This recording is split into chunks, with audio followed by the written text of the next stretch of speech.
Joshua Boyle after arriving in Toronto on Friday.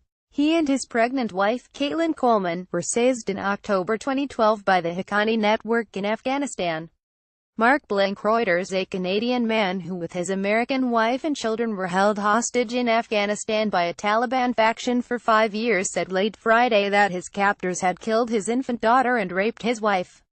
The former hostage, Joshua Boyle, 34, who was seized in October 2012 by the Haqqani network with his pregnant wife, Caitlan Coleman, 31, made the statement shortly after landing in Canada with Ms. Coleman and 3 young children. The family was rescued after a gun battle on Wednesday between the militants and Pakistani troops acting on information provided by American intelligence.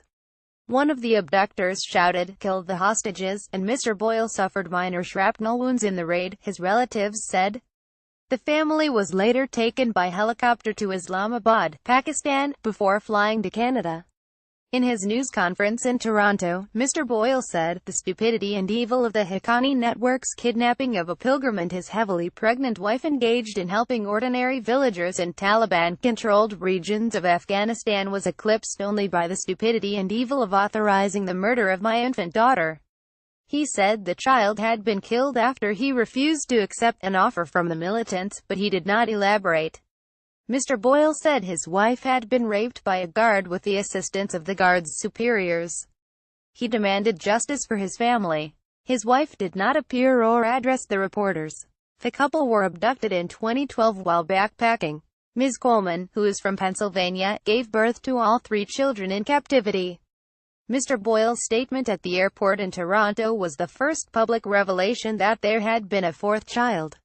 In videos released last year by her captors, Ms. Coleman had pleaded for her life, describing her time as a hostage as Kafkaesque and saying she had been defiled. On the plane to Canada, she sat in the aisle of the business-class cabin wearing a tan-color headscarf and nodded wordlessly to confirm her identity to a reporter on board the flight, according to the Associated Press.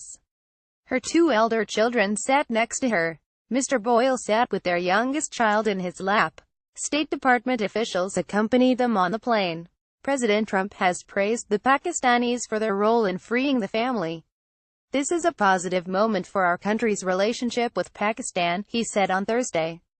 The Pakistani government's cooperation is a sign that it is honoring America's wishes for it to do more to provide security in the region. At some point on his journey, Mr. Boyle gave a handwritten statement to the AP expressing disagreement with American foreign policy. "God has given me and my family unparalleled resilience and determination, and to allow that to stagnate, to pursue personal pleasure or comfort while there is still deliberate and organized injustice in the world would be a betrayal of all I believe, and tantamount to sacrilege," he wrote. He then nodded to one of the State Department officials and said, "According to the AP, their interests are not my interests."